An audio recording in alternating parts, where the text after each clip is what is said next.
Hello, everyone. Yosef, are you there? I'm here. All right. So we continue our program with Dr. Yosef Zlochower, who is a professor at RIT, and he will tell us about making nonlinear waves in the Einstein toolkit. Okay, thank you. Can everyone hear me? Can anyone hear me? Yes, yes. Okay, so basically, the goal here was to basically set up a simple, relatively simple tutorial where we do some hand coding of a simple thorn. We're not going to do any physics here. It's just going to be set up, get an equation, implement it, and look at some results. And Yosef, yeah, could you make that font a little bigger, please? 1 second. Okay. Thank you. Okay. So basically, I have a Bitbucket repository, which contains the code. And I have a README file here, which you can use to download that code. And probably, I don't think it's going to work out. If everyone tries to compile and compile the code, I don't think they'll be able to do that during the talk. But you can try. But there is some instructions here, just how to get the code. And I'm going to try to follow those instructions using the terminal interface. So I open up a terminal interface, and let me just quickly grab this. Okay.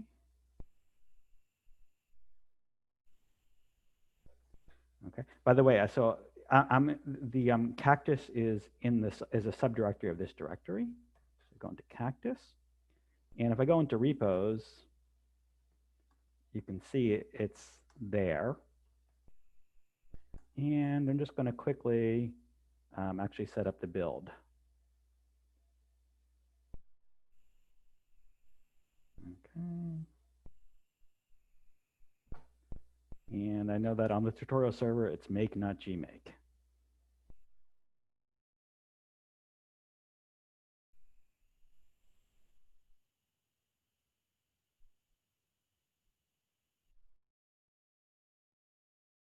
And one thing I'm going to need is I'm going to need the thorn list, which is inside the repository.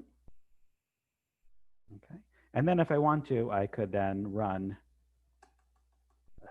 let's see, what did I call this? I call this wave, make wave. I'm just going to start it and then immediately kill this because I have it already built on my own computer, so I don't need to run it. Okay. But basically, this will build. And I'm going to stop this. So if someone else wants to actually, some people attending actually want to run it, I won't be using up resources that you could be using. Okay. So I want to first talk about, what's going on with this thorn. What is this thorn doing? So this thorn is supposed to implement what I call simple nonlinear hyperbolic system of equations, the Einstein toolkit. Basically, I have two hyperbolic systems, I have two fields which are evolved, and they form a coupled hyperbolic system. It's completely ad hoc, and I add an ad hoc interaction term.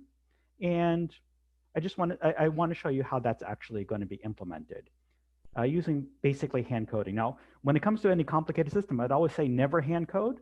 But just like when I'm teaching an introductory class, I always say it's probably a good to first start hand coding and then move on to automatic code generation. So this is the idea that it's going to be a relatively very simple thorn, and just to get used to using the toolkit, and then you can start to use more advanced tools, which will actually guarantee that the equations that you implement are the equations that you intended to implement. Okay, so we're going to consider the following system. Basically just a wave equation with a source. We're going to allow for arbitrary sources. And we need to provide initial conditions, and we have to provide some kind of source functions. For what I'm going to be talking about today, this is going to be on a periodic domain, although the change to a non-periodic domain would be pretty straightforward as well. And we're going to solve it with the method of lines and finite differencing. Okay. We need to reduce the system to first order in time. So basically, we introduce a new variable, two new variables, ku and kv, where ku is a time derivative of u and kv is a time derivative of v. And what you see is that basically that u and v now obey relatively simple first order equations, first order in time, and ku and kv, they contain all the complicated stuff.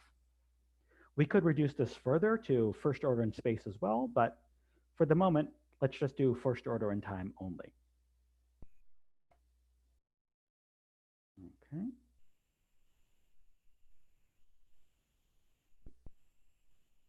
Okay, just I guess you've heard this already, but just to reiterate that all our evolved functions, which we're going to call grid functions, other functions we're also going to call grid functions, are going to exist on a locally uniform grid. And we're going to represent, so rather than representing a function with continuous x, y, and z, we're going to, the function is going to be represented through discrete values at discrete points, which we'll call ijk. And basically, I and jk are going to represent these discrete grid points. And we'll replace derivatives with finite differences. And I show finite difference for a second order stencil, but we're actually going to be using higher order. And once you do all these replacements, what you end up with is a set of coupled ODEs, which we then going to solve using RK4 using the method of Lines-Thorne.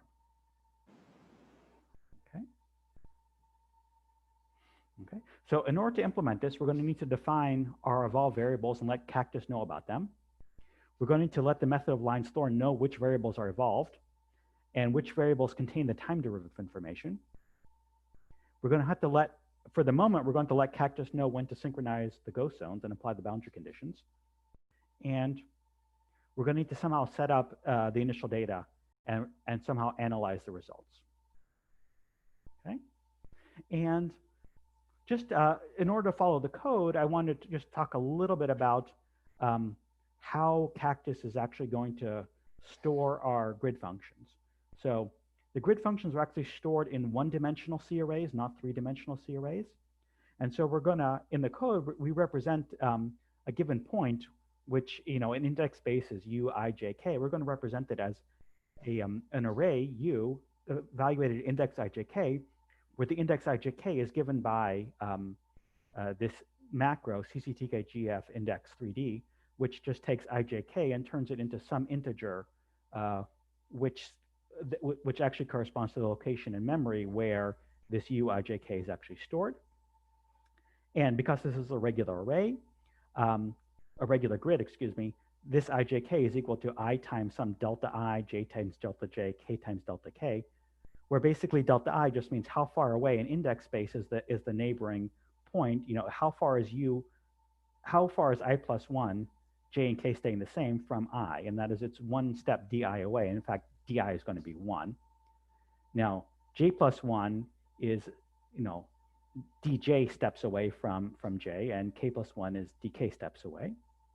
And if you wanted to calculate di, dj, dk, you can simply do it with this formula over here. Okay, and these ijks, they can't take on any old value. They can only take on values from 0 to cctk lsh 0 minus 1, lsh 1 minus 1, lsh 2 minus 1 for ij and k respectively. And just as a warning, if you want to future-proof your code, don't make an assumption that dj is equal to cctk lsh 0, or dk is cctk lsh 0 times cctk lsh 1. Okay, and those are just the that's all the preliminaries. And at this point, what I want to start to do is actually look at that code.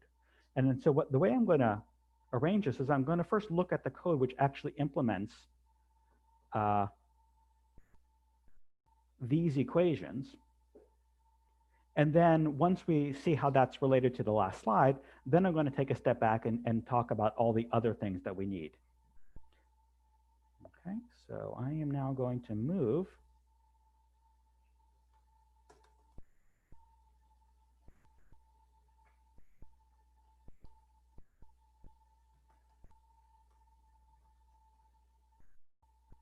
I forgot what I called it, a wave tutorial. Okay, So I am currently in the arrangements, wave tutorial, wave equations source directory. And I want to look at this file waveequation.c, which implements my nonlinear wave equation. Well, it actually calculates the right-hand sides. Okay. And for the moment, I want to skip what's happening right now at the top of the file and go right to the core code.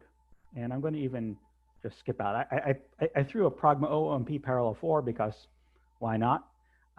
It's very easy to OpenMP parallelize over the z direction. But what we're doing here is we are moving over the k index in the interior of our grid. That means we're skipping the ghost zones at the upper and lower boundary. It's doing the same for j and the same for I. And the order is just determined by the fact that our actual points are distributed in Fortran order, not C order. So if you were to move one step in K, you're moving very far in memory, whereas if you move one step in I, you're moving very close in memory. Okay. And as I mentioned in the slide, we define this ijk integer just to be the location of memory of the point the location of memory of a given grid function is the point ijk. And then all I just do is I define second derivatives of u and v and first derivatives of v. And now we have that the time derivative of u is equal to ku and the time derivative of v is equal to kv. Now, at no point did I actually say what dot u is and what dot v is and what ku and kv is. That was all handled internally by Cactus. And we'll see how that's actually done later on. And then we have to define the time derivative of ku. And you see that it's basically just the Laplacian of u plus an ad hoc correction. I just threw something in here. In this case, it is the gradient of v dot gradient of v. There's no science reason for that. It's just some nonlinear correction term. And just to compare and contrast, what I also did was I set that dot kv is so that v actually just obeys the wave equation. Okay. Okay, so now I said I was going to hand code, and I kind of cheated a little bit because I didn't hand code those derivatives. Well, I sort of did because I just defined the derivatives using macros, and basically this macro is just we have some unspecified function f, and its derivative is going to be f at that f, two steps away from our base index, with some constant in front. F one step away from our base index. F one step away in the other direction, and F two steps away in the other direction. And the step size is going to depend on whether we're moving in the x, y, or z direction. So an x derivative basically is going to take the base index, and it's going to look at variables which are di, going to look at locations of memory di away. So it's going to look at ijk minus di, ijk minus 2di, ijk plus di, ijk plus 2di. And for y, it's the same thing, except rather than moving di away, we're moving dj away because we want to get to the next j plus 1. And for finally for z, rather than moving in step di, we're going to be moving step dk. So again, we want to move to k plus 1. And there's a little bit of other magic here, which just determines, make sure that I'm dividing by the right thing. In this case, I'm dividing by 12 times dx squared, dy squared, or dz squared. 12 dx, dy, dz. I also could similarly define a second derivative, excuse me. And it's the same basic formula, in this case, implementing the second derivative, finite differencing rather than the first. And again, the second x derivative, I just tell it that we're moving in steps of di. For the y derivative, we're moving steps in dj, and for the k derivative, we're moving steps in dk. Okay. The reason why I did that way is because it does make it somewhat easy if you want to change those macros to be, second order, fourth order, eighth order, 10th order. You just have to change the macro rather than changing the code below. And now going back to kind of the top of this function, I do need to know something about the ghost zone. So you've heard about ghost zones before. You can get the size of the ghost zones through the array CCTK ghost zones. And so we're just looking at the ghost zones in the X, Y, and Z direction. We're not going to need dt, but I did get it. But we are going to need dx, dy, dz, which you can get from the macro CCTK delta space at 0, 1, and 2. And my own derivative macros need me to define things like 0012dx, 0012dy, and 0012dz, which is 00 just stands for 1 over. And so I just defined those. And this was the formula for di, dj, and dk. Okay. So we have our u and we have our v. And somehow we also have the ku and the kv, and we can take derivatives. Okay. So let's now take a step backwards to see how I actually specified these variables. Okay. So my system involves 4 variables, u, ku, v, and kv. So I define them here. These are going to be my evolved scalars. And because they're evolved, I'm going to need multiple time levels. And if I want my code to eventually be usable for AMR, and there's no reason why I couldn't, I'm going to have to demand that it has multiple time levels. So in this case, we're going to have 3 time levels. And these are all scalar variables. Okay. Now, I'm going to store the time derivatives of these variables in other variables. And I don't need to, these time derivatives are not themselves evaluated, not themselves evolved, so I only need 1 time level associated with them, but they're also scalars, and we want to let it know. And although I didn't talk about in the slide, I'm going to introduce one more variable, w, which is just another ad hoc variable, but rather than being an evolved variable, it's going to be a constrained variable, and we'll see about that later on. Okay. Now, I'm going to evolve these variables with the method of lines. And so I'm going to need some information from the method of lines thorn, the small thorn. And in particular, we're just going to grab a few of the functions that the method of lines thorns defines. And in fact, all we really need is register evolved and register constrained. Those are the only variables, those are the only functions we actually need, but I just pulled kind of a standard lot. And the syntax is you say what the function that you're trying to get is, and then you say that you're going to try to use that function. So you see that mul register evolved, we're telling it what it is, and we're requesting to use it. Okay. There is, so we looked at the interface file. Let's see, is that it? No, there's one other thing. We have boundaries. Even though I said we're evolving a system without boundaries, the way we evolve a system without boundaries is that we have periodic boundary conditions. So those are conditions. And so we are going to need to interact with the boundary thorn. And so the function we're going to need to call is the boundary select var for boundary condition. I just pulled 2 of them here, but we actually don't need both. And again, we have to tell Cactus that we're not only that the function exists, but we're actually going to use it. Okay. The configuration file was basically empty. There's nothing really interesting I had to do there. One thing I did forget, let me just show at the top of my interface file, I did say that it inherits from the grid. We are going to need to have access to the actual grid. That means to the variables, for our purposes, of the variables x, y, and z. And so that's why my thorn has to inherit from the grid thorn. Okay. The next small CCL file is just a parameter CCL. I'm only going to introduce one simple parameter here, the initial data type, and I allow for 2 different initial data, waves moving in the x direction and the x and y direction. And with the default value that is only moves in the x direction.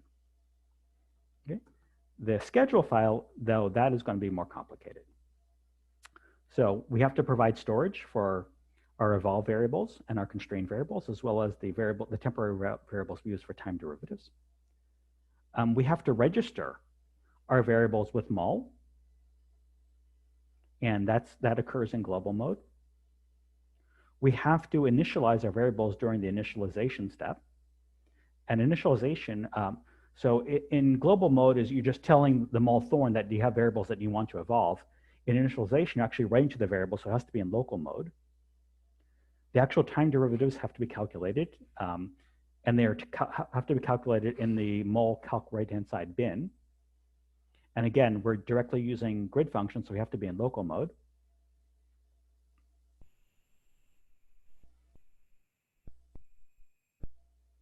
And we're going to have to then, we're also going to, as we evolve, when we evolve, we're going to have to apply boundary conditions. And so we're going to do that in mol post step. And basically, I just set up a group to contain all the functions and make sure they're in the right order. We have to tell the boundary thorn that we want boundaries to be applied, and that's done in level mode. And then we have to schedule the boundary conditions themselves. And that's just the syntax. Okay, so you schedule group apply boundary conditions, give it its own name, and when it's actually applied. So it's going to be applied after wave equation boundaries. So wave equation boundaries is actually going to set up what the boundary conditions are, which variables are going to get boundary conditions. And apply boundary conditions is then going to apply those boundary conditions. And all of these are going to happen in mol post mini, in wave equation post mini step, which is itself in mol post step, just to make sure all the scheduling occurs in the right place. The constrained variables, which I haven't really talked about yet, those are evaluated in a different bin. That would be in mol pseudo evolution. And we're going to calculate the constraints there, and we're then immediately going to also calculate the boundary conditions. Okay, and that's going to look very similar to the boundary conditions for the evolved variables. It's just occurring in a different time bin.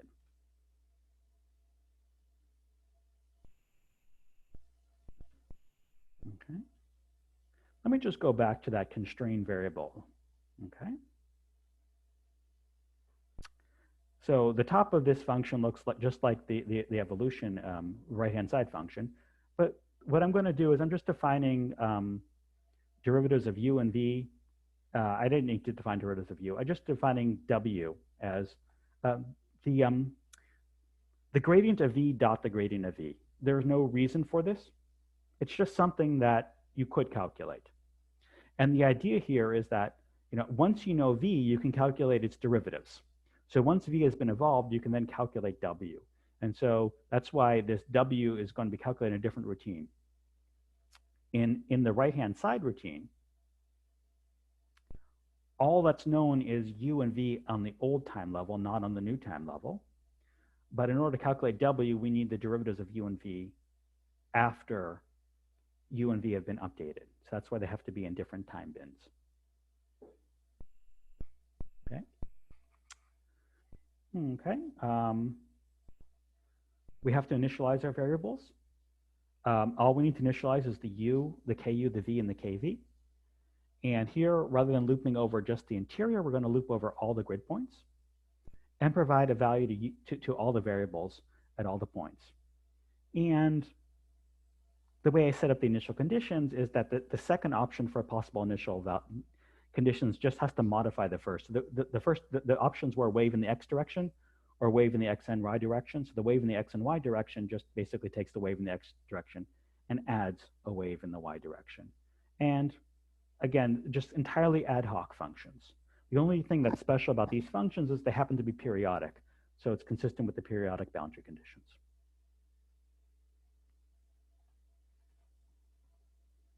Okay.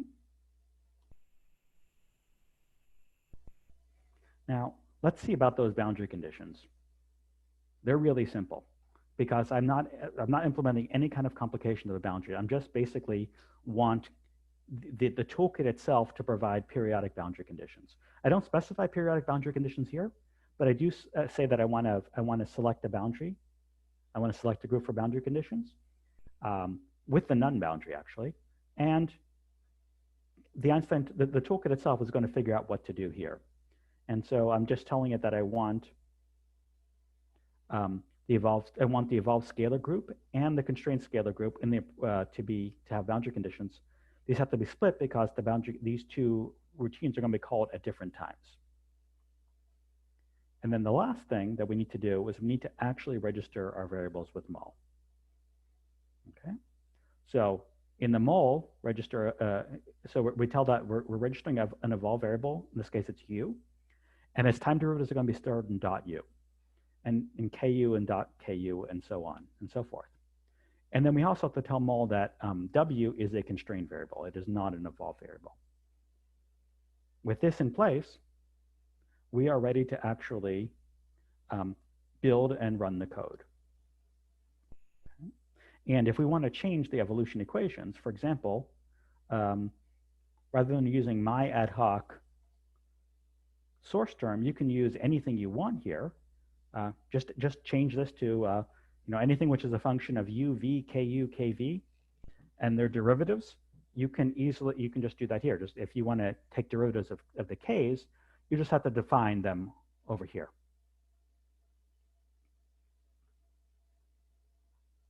Okay. So if I now make this code, which I'm going to actually stop. Not sure why this was so fast. Oh, I know why it was so fast. Okay, because I had actually built it before. Okay, so I've made the code, and at this point I could run it. So how am I going to run it? I need a parameter file to actually run it.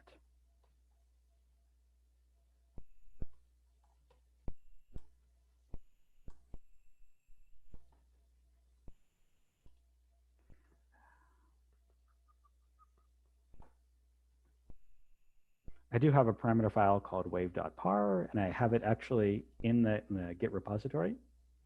And I just have a little script to actually get the wave, the actual wave, the cactus executable. So let me look at this wave.par. Okay. I'm going to run it from t equal to 0 to t equal 1. That's, again, ad hoc. There's no reason to do it there. I'm not going to run it without AMR. And I want that, the way I've set everything up, it has to be periodic in X, Y, Z with periodicity 1. And this is where I specify that. So I specify that my grid goes from 0 to 1. I specify my boundary, and I specify which ones have to be shifted. If you want to use higher resolution, you would change this number of cells. But other than the number of cells, nothing that you see on the screen now would change if you want to keep periodic boundary conditions. Okay, here's where I'm actually using the periodic thorn to specify that I want periodic boundary conditions. This is where we specify that we're using RK4 as our integrator. And here's where I'm specifying my Curran factor. Okay. I didn't talk about dissipation in the main thorn because there is a dissipation thorn which will handle that. And so we can just tell the dissipation thorn that we actually have some variables that maybe we might want to apply dissipation to. Let's see what else. Probably a good idea to check if things went really wrong. So we want to check if there are, if any NAND showed up. Oh, here's actually where I specify the evolution code. Right there. And some IO. We want to output these variables, and we probably want to, since we're calculating, we probably want to output the constrained variables as well.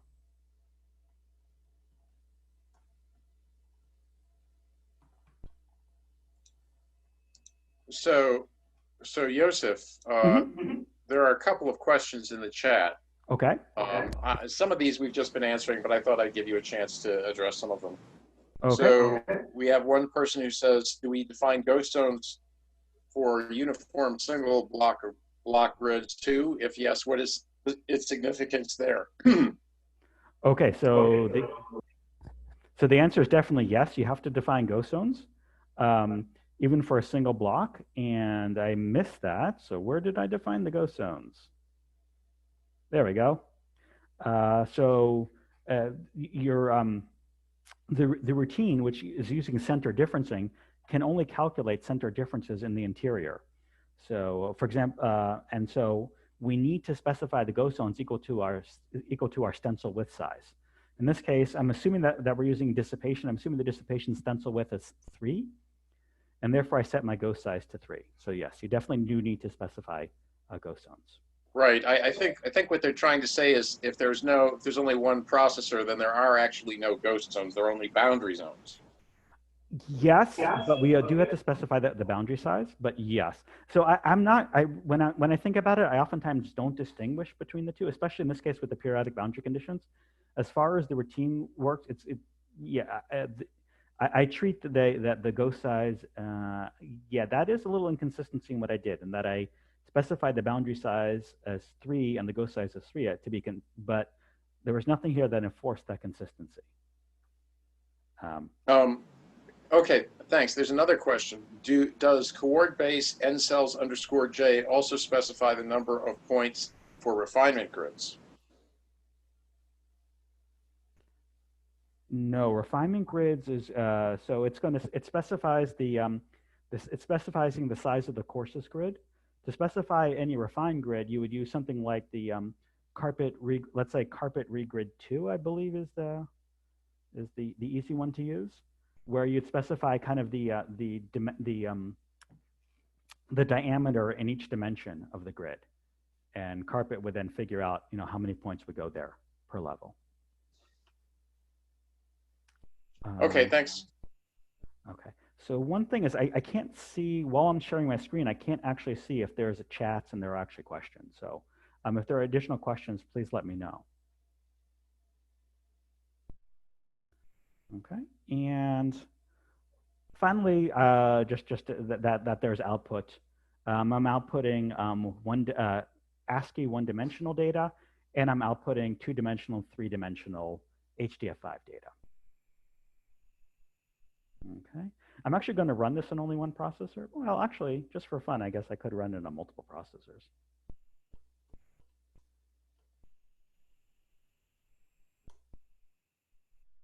Or not.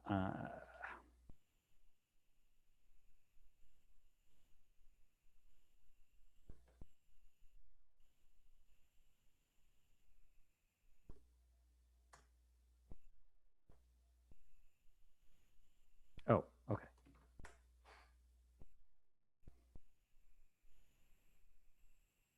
And I probably should have set the number of OpenMP threads.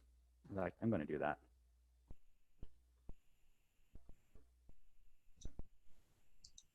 Next question. Do you include some form of particle swarm optimization or any error checking mechanism? That's a no. This was supposed to be a really, really simple thorn, but the error checking, so actually, if we remove the potential term, then what you'll get is that the solution that you're supposed to get will match. The solution you're going to get is you can figure out what that is analytically, and therefore what you can do is you can do a check. And so what we could have done, we could modify our code to make sure that when we know what the solution is, we get the known solution. Let me just, maybe I didn't want to do that.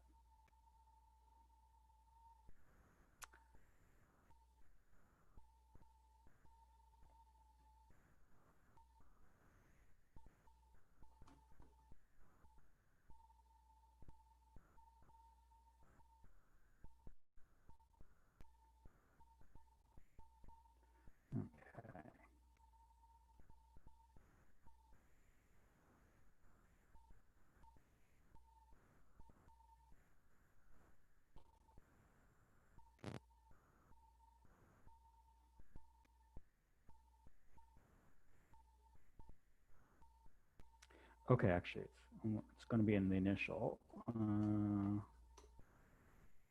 So although I kind of cleaned it up a little bit here in an unfortunate way, but you just have to add the time dependence to the initial data. But this is, I think it's something like plus or minus t everywhere we see the x coordinate. And what you could then do is that would be analytic solution for what the U and the U and the V should do, assuming that you took the potential term, which I will try to find. That is, so assuming this potential term is you zero out the potential term. Then if you zeroed out the potential term for the what we have in this calculate the constraint variables, what we could have done is simply calculate the difference between, have W be the difference between, let's say, U and the known solution. And what you would find is, and then what you can do is calculate, let's say, an L2 norm of that, and confirm that the L2 norm of that actually goes to 0 at the appropriate rate. So that would be a way of actually checking for consistency here. One of the ways you can check for consistency, that you've actually coded up not quite the equations you wanted, but something close to that. Were there other questions? That's it for now. Okay. So I've run this code, in this case on 4 processors, and I have some output. Let's look at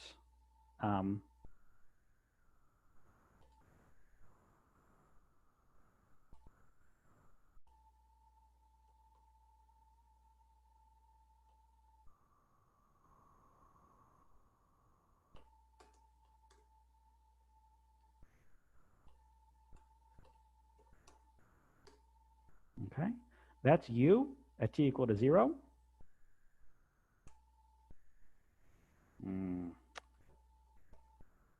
And this will be U later on.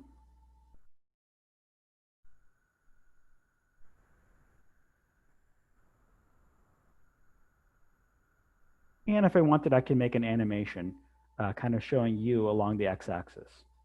Now let's distinguish that from V. So V only obeys a linear wave equation. So, sorry, my keyboard is controlling both the terminal and the plotting window. Okay, so let's look at this. And you see that V just moves. In this case, it's moving to the left. U is moving to the right, but now you see that V is not being changed. Whereas U, oops, let me just put them at the same time. V is unchanged. I mean, it's just translated. Whereas U picks up this extra part from the potential. Okay. Okay. But let's also look at some of those 2D outputs. Okay.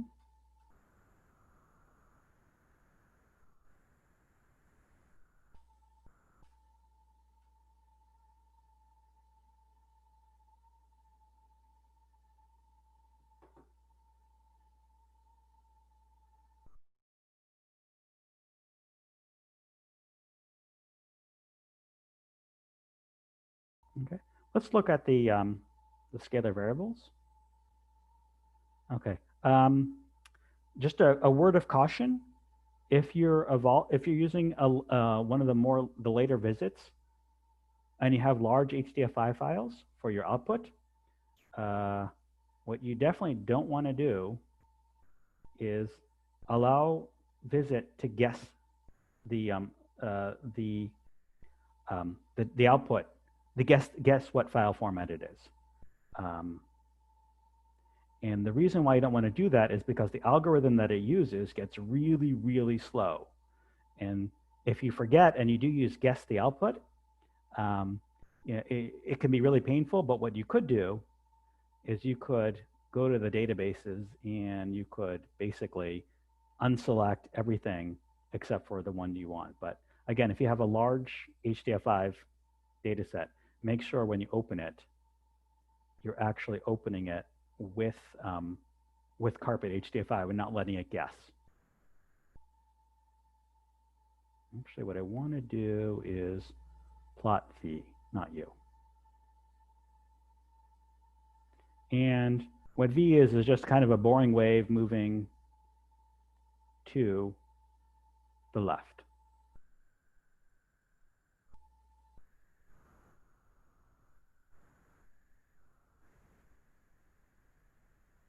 And U just gets more complicated because of the potential.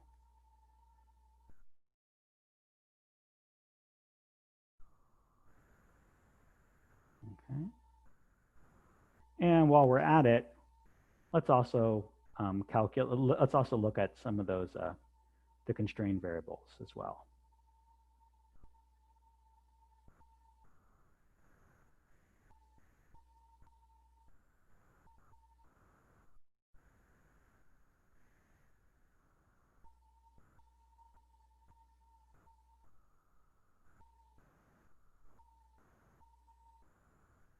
And again, the constrained variable doesn't look all that interesting. It only depended on V. That's why it doesn't have any interesting structure. Okay.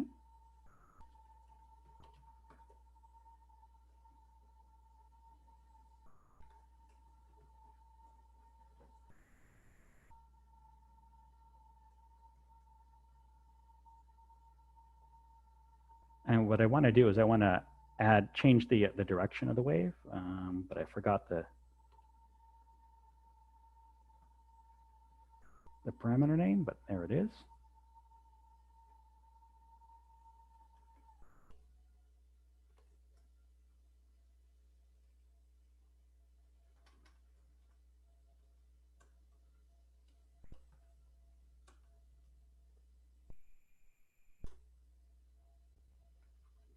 Okay.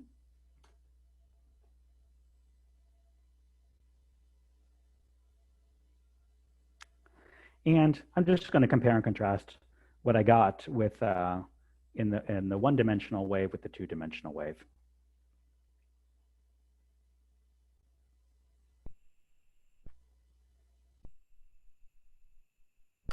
In the meantime, are there any questions?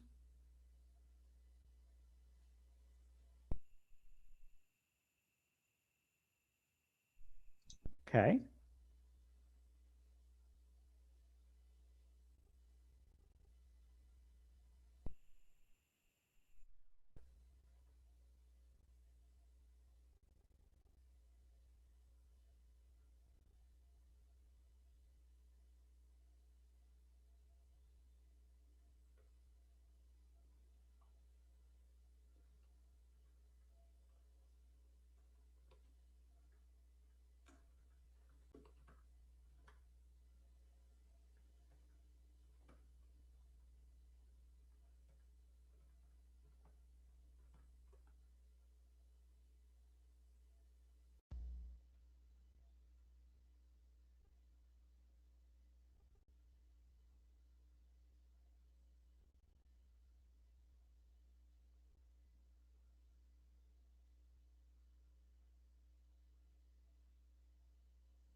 And basically, I've changed the direction of this wave.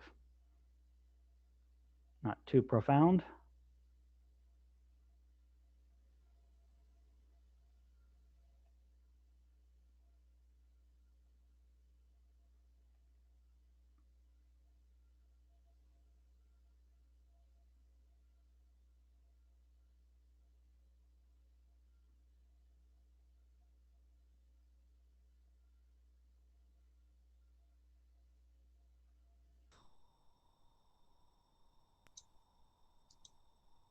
Yosef, we have a question from the chat. It says, this might be naive, but did the simulation stop 60% through the visit video? If so, why? Did it stop 60% through the visit video? It did not, because, well, at least on my screen, it didn't. So what we're seeing here, if you look here, the time, when we start off, we got the time of 0, and we end up with a time of 1. And in my parameter file, I specified that I wanted the termination, the final time to be 1. Okay.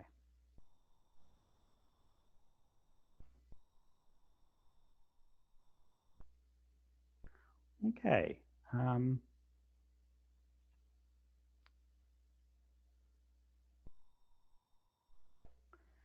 That's basically the core of what I wanted to talk about.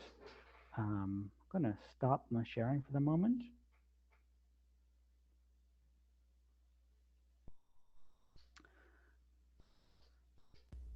So are there any questions about how this is done, how to modify the code to change change the system? So this code as it is, it could be easily changed to kind of a simple Maxwell equations, a Maxwell system, at least a Maxwell system in vacuum. For example, using that first order in space, first order in time, second order in space formulation in a relatively simple way. So there's a question, does visit work on bug-generated files? I do not know the answer to that.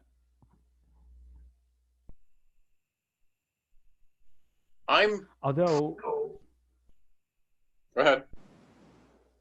Well, I was going to say that I'm not sure that you would, even if it doesn't, I'm not sure that that's a big disadvantage, because you can always run carpet without AMR.